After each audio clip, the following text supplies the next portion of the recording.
morning, good afternoon, and good evening to all of our listeners all over the world. I'm Barry Muller, your host for the RevAmp podcast. Today I have Jay McBain, the Chief Analyst at Canalys.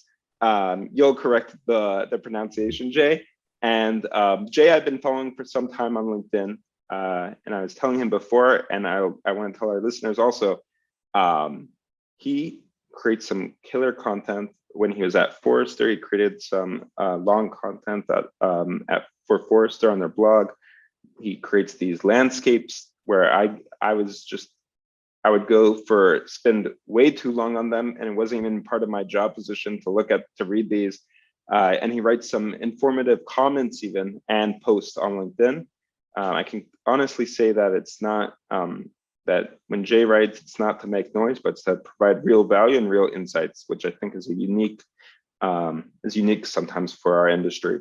Jay, it's a pleasure to have you on this podcast. I'm really excited to have you to go deep into partnerships and channel sales. Jay, tell us a bit more about yourself. Well, first of all, thank you so much for having me and that great introduction. I spent my 28-year career mostly in sales, carrying a bag of some type or another, but working for companies that partnerships were integral in those sales. Before the sale happened, at the point of sale, as well as post-sale. And after that, I was a CEO of a software company who built channel software and was an analyst for 5 years. So I've had a chance to look at this part of the industry in depth from multiple different angles. And again, just happy to join. Great. And I think one thing that we were discussing before, I should have been recording 15 minutes ago when we first started talking, is just how integrated channel sales is and partnerships is to regular sales. Maybe you could tell us a bit more on why every person, let's say if they're a RevOps person or a sales ops person listening to this podcast, why everything that you're researching matters to their career and matters to their position. Yeah, absolutely. So I always start off and say that in the world economy, in world GDP, 75% of world trade flows indirectly. You bought your last car from a dealer, you bought your last TV from a retailer, you bought your last jar of peanut butter from a grocer. Everything you do in your personal life and mostly your business life happens indirectly, working with independent resellers and agents and retailers and brokers and dealers, etc. So, why is this important? If you look in the technology industry and you just go down to the biggest companies, the $1 trillion size companies are all ecosystem driven platforms. They rely on partnerships, not only for customer influence, getting the customers to the dance, getting them on the dance floor for that first 30 days in a subscription model, and then keeping them dancing all night long, every 30 days forever. But they rely on partners for co-innovation. They rely on partners for value creation, that last mile at the customer. They rely on partnerships for network effects, finding deals that they would never find through a normal sales or marketing model. So partnerships are a big part of the industry. And, one of the biggest companies like Microsoft, 96% of their deals are partner assisted. So they just realized that as a salesperson, as a RevOps person, every deal is going to have perhaps upwards of 7 partners be part of it throughout that entire journey.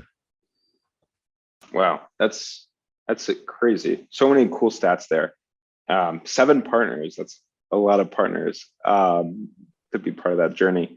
And then do you see this trend going like we mentioned Microsoft? Microsoft's one of the biggest tech companies in the world. Do we see this trend also with some of the smaller companies, these type of working with partners in an ecosystem? When I say smaller, I mean post product market fit, 250 employees.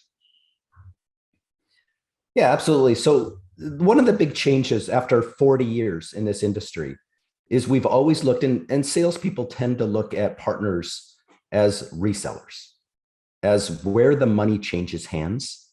And in the tech industry, about 64% of every dollar changes hands through partners. And so that's why it's become so synonymous with the channel, if I put that in air quotes. And we're on video, so I guess I can put that in real quotes. So what's happening now is every company, whether you're at 250 people, whether you're at 25 people, whether you're at 2 people still in the garage, as you develop your product, as you develop your marketing and your sales and your longer term customer success strategies, as you're building your subscription or consumption based company, as you're building your product led growth company, as you're building your usage or value based company, whether you intend to sell through a marketplace, whether you intend to sell direct, it doesn't matter as much anymore. All of the other elements of partnerships, which are the tech alliances you need to build, are the strategic and business alliances that you need to sell to work on those alliances before the point of sale. Your customer goes through 28 moments on average between the point they have a problem and the point they make vendor selection. You have 28 chances to get in front of them and get endorsed in a reasonable way. If you think that one of those 28 moments is coming your way, you may have succeeded in marketing, but 27 of them are going a different direction. The way you understand those moments, the way you partner up with those people who own the moments, something like this podcast is highly influential to a certain type of buyer. If you're selling to that buyer, it behooves you, for example, to say something nice, about my company. So that's a completely different view of partnerships than a reseller, signing up a bunch of resellers. At the point of transaction, for example, big change is happening where, again, 2/3 to 3/4 the world economy is going indirect. That's changing. We're seeing big marketplaces. Those big companies we talked about, the big trillion-dollar companies, are building really powerful marketplaces. And companies are building their own internal marketplaces, API-driven marketplaces in this new embedded white-labeled world. The average customer today in technology is buying 7 different things on one deal. And so who is putting that together, procurement and provisioning together? It's changing pretty radically. So we got to move away from the channel being this synonymous with resale, because they may assist in that model as opposed to take the customer's money. And then finally, that's when the fun starts. Now you've got them for the first 30 days, you've got to renew them, and you got to focus on retention for life. Get that customer for life, CLV. And what does that mean? I got to drive adoption of my product. Doesn't get adopted, I don't get renewed. I got to drive integrations and stickiness. I got to make it habit forming. If you're in the consumer business, you got to make it habit forming. If you're in the B2B world, where it starts to get deeper in the stack, where they can't move through processes or workflows or business logic without your product connected deeper into the organization. And then finally, you got to focus on upsell, cross-sell, and enrichment. Most deals today are won as pilots. So who's going to move that $30,000 deal to $300,000? Then who's going to drive a global cross-department into $1 million deal? And guess what? I mentioned 7 partners, but there are all kinds of partnerships that drive that pre, during, and post customer journey. And if you're thinking that you own that customer journey, or if you think you don't need help, you're going to be on the outside looking in to competitors who do believe in partnerships at every stage of the journey, and making sure that your RevOps process, your sales ops process, all of your sales and marketing, you may be in an ABM approach, account-based marketing approach, whichever approach you're taking, there's going to be partners all wrapped around every section of that deal. So for me, when I'm listening to this, it just sounds like doing business. And we're just talking about it with someone that is an expert with partners, but it sounds like it's the same idea, just with working with more people. Like in a business, you want to create stickiness. Usually it was just you creating that stickiness, but now it's also with partners. Is that a correct assessment? It is, but it's more, it takes more work. Mm-hmm. It's not just this assumption that there's going to be a bunch of people at the table and I have to have the right tools necessary to collaborate and communicate and things like that. You've got to actually look at your potential buyer And your potential buyer might be a particular type of buyer. For example, if you sell software today, 65% of software is sold outside of IT. So is your buyer, the head of marketing in a company? And if that's true, the head of marketing in many companies now spends more money on technology than the head of technology. So if that's your buyer, there's a bunch of different influencers around that buyer who are potential partners of yours. There's a couple 100,000 digital agencies, for example, that might be a potential partner of yours. And there's 8,000 companies on the MarTech stack who might be potential partners of yours. Probably very few of them compete with you directly. So it's a different way of viewing the market. And once you define that buyer, or it's a sub-industry, there's 297 sub-industries. You're going after a mid-sized clinic with 50 doctors. Okay, what kind of partners wrap around that opportunity? In the US, it might be HIPAA and high-tech compliant. As you move from state to state or province to province or country to country in Europe and Asia Pac, things change pretty radically. And the partnerships change based on your go-to-market, based on the TAM you're trying to get to. So that's two: the buyer, the sub-industry, the geography I just mentioned, the sector, size, and segment. If you're going after SMB, there's 6 kinds of SMB. Selling to a 9, a 49, or a 499 are completely different conversations.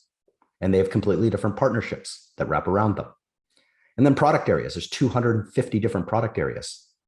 I mentioned just in marketing, there's probably about 100 different product areas. So there's partnerships that wrap around different product specialties. Who's going to implement and integrate? Who's going to secure it and make it compliant? Who's going to do the data and automation? There's all kinds of long-term services that wrap around specific product areas. And then finally, there's delivery models. Is this going to be delivered in a managed services type element? Is this project-based? Is it more of an integration project? If you look around, there's all kinds of ways that products are being sold in to your potential buyer. And those are 6 different spheres right there, or vectors that you're going to have to figure out from a partnership perspective to get millions of partners down to the maybe dozens that could really help take your business forward. Yeah, absolutely. It sounds overwhelming, right? Because there's so much opportunity. If you don't have the expertise or you don't have the experience, you might not even know where to start, or you won't know where to start in the beginning. Super interesting. What percentage of the partnerships that we just discussed, right? If let's say 75% are with indirect, how much of those is there money being exchanged, right? Like, so there's sometimes you could make a partnership for free if it's a co-marketing initiative, or you could, we could go on and on and on. So how much of that has money being exchanged? I'm sure there's many different ways to exchange the money, but how much of that has $1 going here to a different dollar to a different company? Yeah. So again, the way we used to look at it is the money changed hands at the point of sale. Mm-hmm. And then what would end up happening is you would sell your product at, X number, kind of that distribution wholesale number, and the customer would pay list price or something in between. And in between, we call it, gross to nets if you're in RevOps. And in those gross to nets, you would pay a front end margin. And products are somewhere between, 10 and maybe even upwards of 40%, depending on what kind of product it is on front end.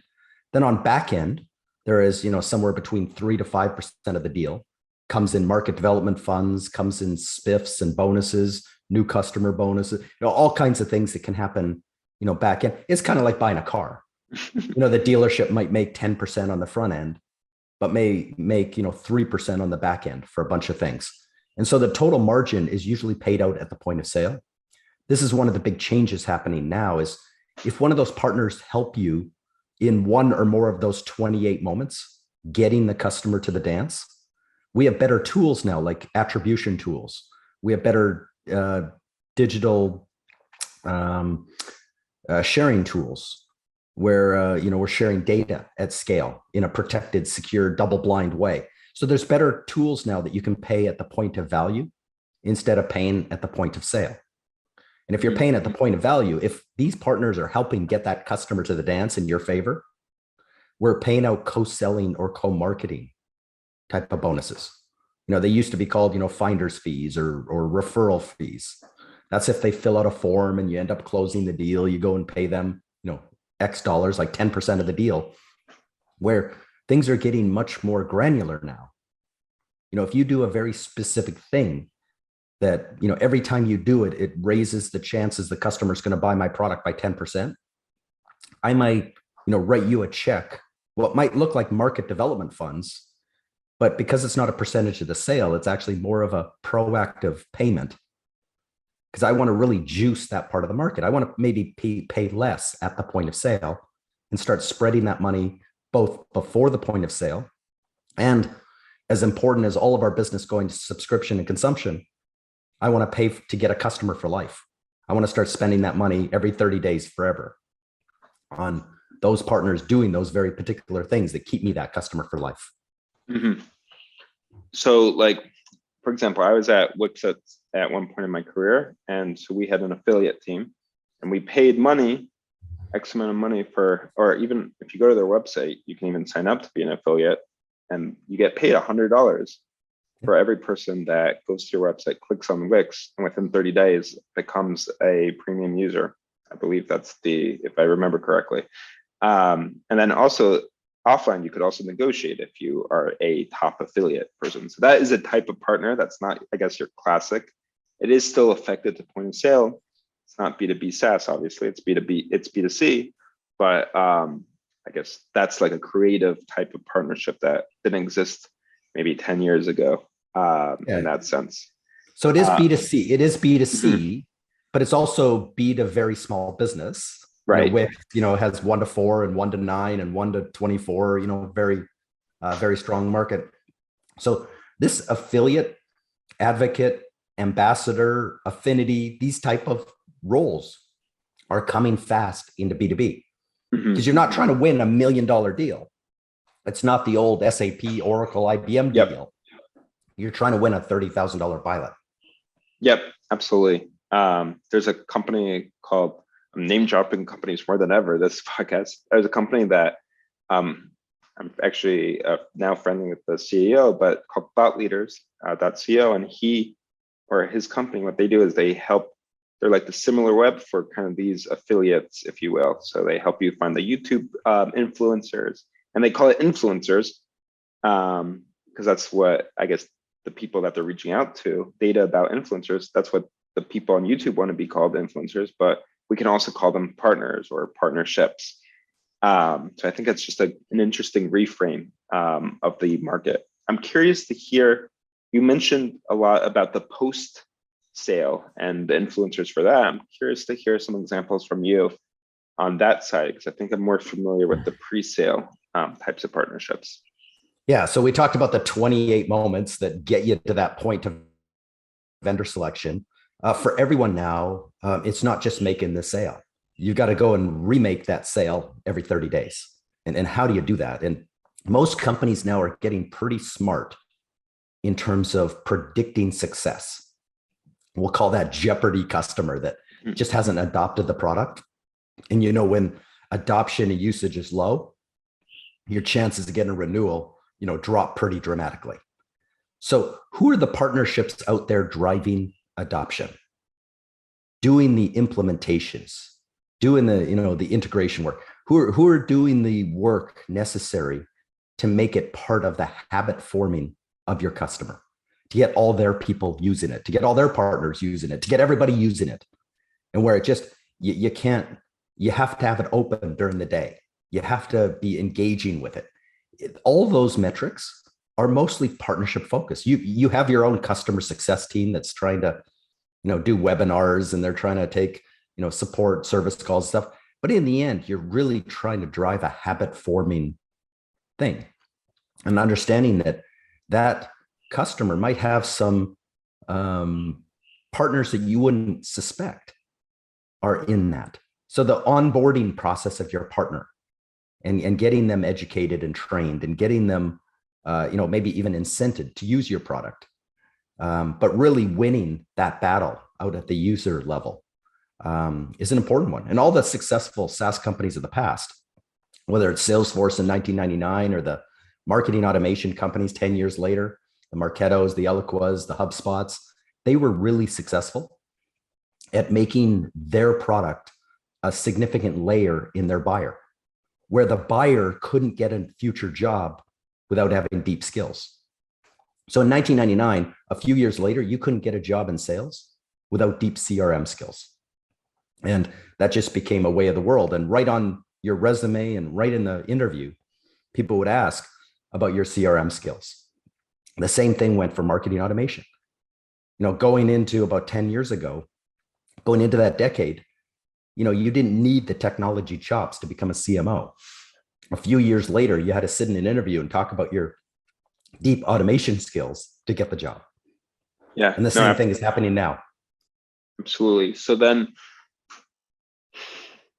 let's talk about the pros and cons, I guess, of these partnerships post.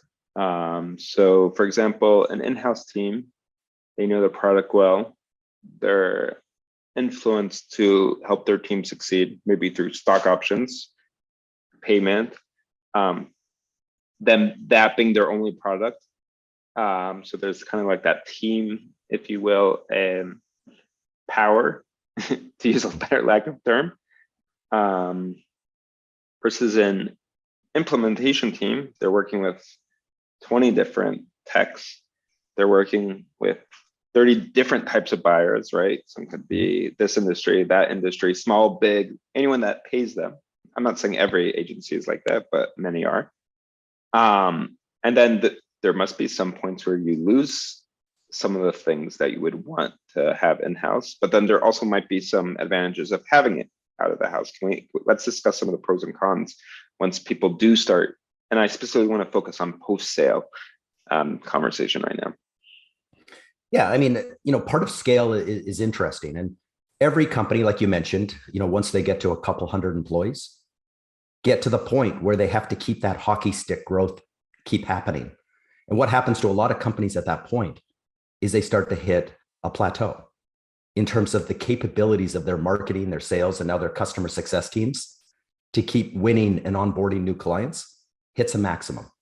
To get after new industries, to get after new geographies, new buyers, new product adjacencies and stuff, you need to scale. So that's the point of opportunity. The negative on partnerships, like you said, is you don't own them. They're independently owned. And those entrepreneurs who own these businesses can go in every direction and any direction on a given whim. So, there is some partnership the skills that we've learned over the last 40 years of how to hire the right people that can manage these partnerships, have the right processes in place, have the right programs built. The average channel program that's very mature has 100 different elements to it. So you have to recruit these partners, you have to onboard and educate and skill them up and incent them and co-sell and co-market and engage and enable. There's so many elements to the average channel program that has to be run well. And then in the end, you have to have technology, which I write the landscape for, that has 200 companies now that allow you to do this in a self-service, flexible, adaptable way. So this is something that needs to be actively managed, not just something that's, plugged into your current process. And that's what catches a lot of companies is, getting to that level of maturity while you enact all these partnerships. So that's kind of the background to it. But the on the point of success, it's this point of a multiplier. For every dollar you sell, how many services can be attached? How many additional pieces of software? Multiplier.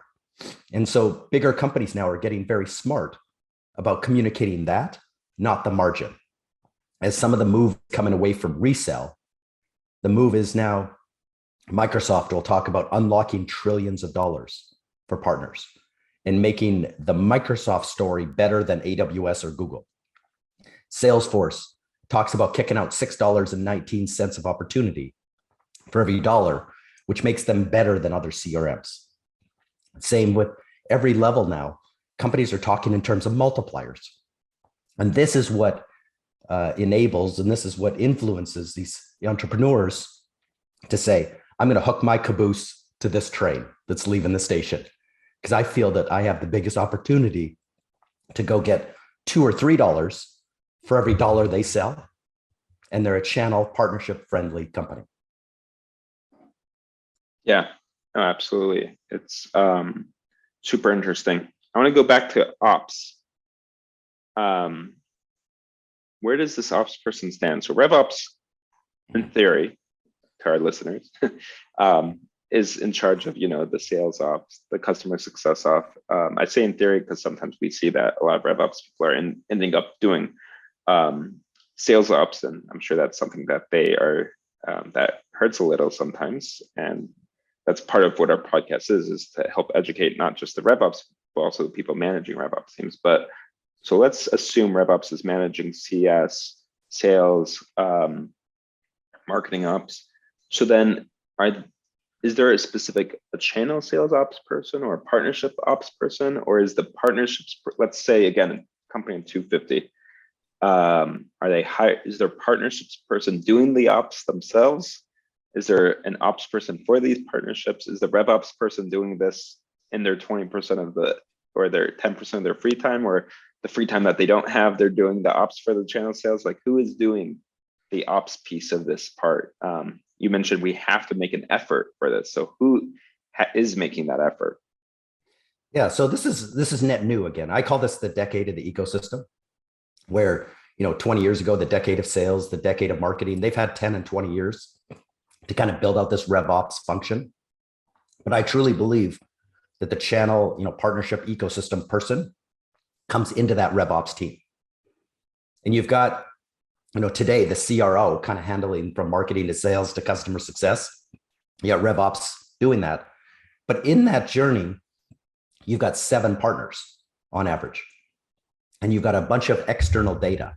You've got a bunch of external processes that you don't actually control, but needs to be brought into all that and managed. So over time, I think the ecosystem function will embed people in each of those stages. Mm-hmm. Yeah, no, that makes sense. It's interesting that it's new. Where have you seen people in the ops perspective succeed and fail, or fail is an intense word, but miss their mark with regards to ops and partnerships, at least the new way of looking at partnerships? Yeah, I mean, it's there's all kinds of points of failure, but when something's brand new, we're almost learning as we go. This would be like talking about sales ops in 1999. It would have been like talking about marketing ops in 2009. So we're kind of in this new early innings of RevOps, but we have 40 years of channel history. So we know the mountains of data. We know the data is dirty because you might have the same customer data coming back from 5 different sources. The distributor's reporting something, the partner or different partners will report something back. So you're getting clusters of data that is not clean. So there's a cleansing process, to normalize the data, make it predictable, decision grade. Once you've actually got that done, and that's a big task. Once you've got data now that can be plugged into the data lake that you already have, now the question becomes, when does this data come? It's not as predictive as your sales data is. That may come on a daily, hourly basis that you can start to build. Your distributor may not send this back for a month. Your end partners may not send this back for a quarter because they're not incented to do so. So you've got this time delay, you've got this inaccuracy. So you're dealing with other problems before you can introduce it into your central data lake and start to take action. But in the end, it's everything. Because of those 28 moments, because of these different points of sale, and then because of these every 30 days forever, the companies that figure out the channel data, the channel automation, the best RevOps teams that are plugged into this indirect side of things are going to be the winners. Yeah, that's really interesting. I'm going to throw in a shameless plug. I wasn't planning on it, but I'm a product marketer, And recently we released an API for partner relation management system for our CPQ. And what you mentioned is exactly the way I was thinking. CPQ, again, for our listeners, is configure price quote. And what the CPQ with our API would do is it would help you actually get visibility into the channel sales to know how far is that deal being closed, and then you could forecast on the channel sales. And that way you can, one, help your channel sales team be more efficient, but also you can have greater visibility. And I think that's a big piece of like a company not being under you or in the same building or in the same org structure, is that visibility that you just mentioned. So that's really interesting. I'm glad I think I understood that when I was writing the marketing material. So that's good to hear. I wanted to ask you, I sometimes, as a product marketer, I guess I am always looking to where our customers are. So I guess in the end, I sometimes am doing some type of partners relationships, because I'm also like reaching out to other companies that are in their industry just for co-marketing initiatives. I'm, going to the events where people are finding even influencers online, right? So sometimes that becomes even a product marketer by accident is doing that types of partnerships. But sometimes I would do the work and it wouldn't go anywhere because I wasn't a dedicated user or it took a lot of time. So I would put in all this work. I'd have like my list, and then there wouldn't be any responses, and it wasn't as predictable as, for example, my marketing initiatives. I knew I could roll out a new feature in 2 weeks. I wasn't sure anything about this because I just don't have as much experience. What are your thoughts on like time to success, if you will, with some of these partnerships? How do you define that? How do you know which of the 28 points to go to, right? If there's 28 points, am I going to X, or am I going to Y, or am I going to Z? Where do you start? What's the process, the methodology to figure that out? Yeah, so it's not as simple or linear as anybody would love to have. But by the way, CPQ is a very important part of those 28 moments. As you're buying a car as a consumer, for example, you're going around, you're looking at videos, you're going to social media, you're talking to your neighbors, you're talking to your friends. I could predict most of the moments you make when you buy a car, and you're getting smarter than that salesperson at the dealer ever will be. By the way, that dealer is independently owned. 99% of cars are bought through independently owned dealers. Talk about an industry that's all indirect. But your 28 moments later on in the journey, you're in configuring the car, putting the rims on it, putting your colors, putting the engine in it that you want. You're doing the CPQ work. You're getting what that quote is off usually the manufacturer's website. But then you go and try to find the invoice price somewhere else on the internet. Then you go try to find the back end rebates. So you're so smart when you walk into that dealership, probably within $100 how much you're going to pay, even though they spend 8 hours trying to get you a deal. CPQ in every scenario, I just used a car example, but in every scenario becomes important. Now the question is, does the customer try to do CPQ through like a G2 crowd? Do they try to do it through a marketplace? They're going to buy 7 things, and they got to make sure those 7 things work together. They got to make sure that they're getting the advantages and the know-how of other people who have tried putting those 7 things together. So CPQ becomes everything later in those 28 moments. And then as you're upselling, cross-selling every 30 days forever, enriching the contract, CPQ again becomes a thing every 30 days forever. So it's one of those really important technology layers that every company has to think about. So to your question is, this is complicated. It's celestial. It's not linear. It goes back to the buyer always. And if you got a particular buyer, you just got to ask, as a product marketer, you got to ask 3 very simple questions. What do they read? Where do they go? And who do they follow? I've got a mid-sized clinic with 50 doctors in upstate New York that I'm trying to win as a potential, part of my TAM. From Buffalo to Rochester to Syracuse to Albany. Who's wrapped around that buyer? There's 30 different ways to read. Who's writing the ebooks? Who's getting on page 1 of Google, etc. Where do they go? Do they go to a chamber of commerce? Do they go to a local road show? Do they fly to Las Vegas? Where are they actually attending? And then finally, every market in the law of a few, this is kind of your Malcolm Gladwell tipping point. In the law of a few, if I want to win mid-sized clinics in upstate New York, There's literally 100 people that drive that market. And every other market that I mentioned before, by industry, by buyer, by geography, any market you want to win boils down to 100 people. They're the ones writing the ebooks, recording the podcasts. They're the ones speaking at that event in Vegas. They sit on the boards of those associations. They're in the Chamber of Commerce. Like, these are the super connectors. And so if I want to win that as a product marketer, I need a repeating process.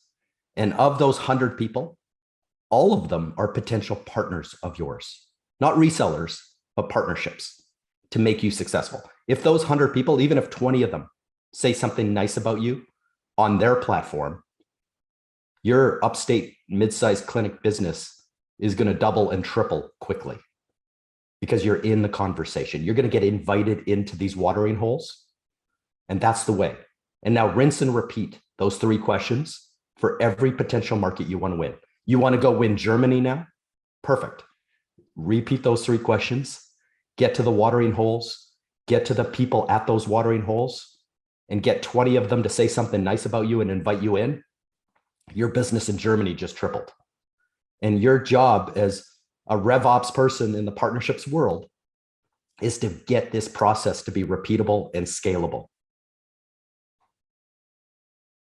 Yeah, absolutely. And for our listeners, I apologize that this became about me, but I think it is helpful, I hope, to also our listeners. I think that's some real good advice, Jay. So thank you. Cool. So we covered a lot. I think for me, the biggest thing is the redefinition of partnerships and how partnerships is really business almost.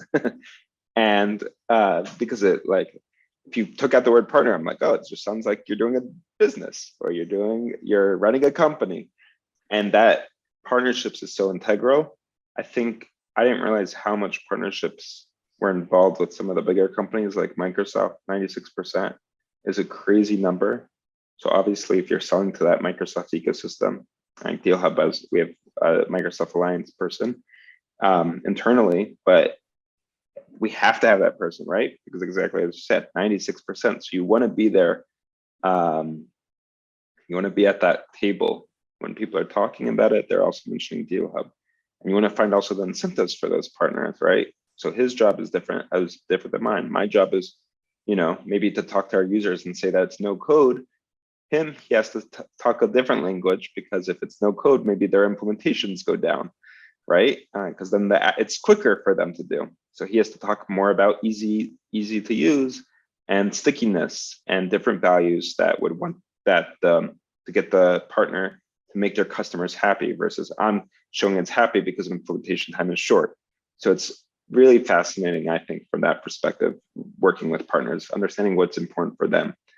And that value. And I think the last thing that's super interesting is that what I think, and this whole podcast is interesting, but one last, I guess, pillar, if you will, is what you brought, that this is like the new breed, the new age. I love that, because it really shows, people have been talking about it, I would say, internally or even socially with friends, but those processes are just beginning. The fact that management could even management could decide to do some of these type of partnerships without even hiring a partnerships person. And that partnerships could be focused on certain types of partnerships, like bigger ones, but there could be a team internally focusing on, just affiliates or just that, I think, or influencers. I think that's also really interesting, and we'll see that transition expand. So I think those are really interesting, and I really appreciate, Jay, you joining this. I am looking forward to continuing following you on LinkedIn. I think all of our listeners should follow you on LinkedIn after this call or after this podcast if they got any value, and then I'm sure they did. They should definitely follow you. Are there any other insights or any thoughts that you wanted to leave us with our listeners? Because you're just a wealth of information, so I don't want to stop. But any last comments or thoughts? Yeah, absolutely. And again, thank you for having me. And this isn't just technology companies. Every pharma company, every bank and insurance company, every manufacturer, every company in all 27 industries is thinking about ecosystems. Accenture did a survey a while back that said 76% of CEOs think that their current business model will be unrecognizable in 5 years. And ecosystems were the number one reason why. No one can do it alone. And you can watch every industry as they go into, become technology companies themselves. And as they're building partnerships, not only with the big players, but with the medium and small size players to build out their own future business model. And we're all a part of that. Subscription and consumption models will be everywhere. And these companies will look more and more and more like technology companies. Just go look at the latest car business news. When, the CEO of Ford last week is calling out dealerships and questioning what their value is going to be in the future. When they go electric, then they go self-driving, and then they go transportation as a service. What does TaaS mean to everybody? And it becomes really interesting, and you could walk through all examples. And we're at the kind of the intersection now. I call it the decade of the ecosystem, but this is an intersection of which, books will be written, in decades to come about this point in history where no company can do it alone. Yeah, awesome. I'm looking forward to this decade. Jay, thanks a lot. Appreciate it. And we'll be in touch for sure. All right. Thank you so much.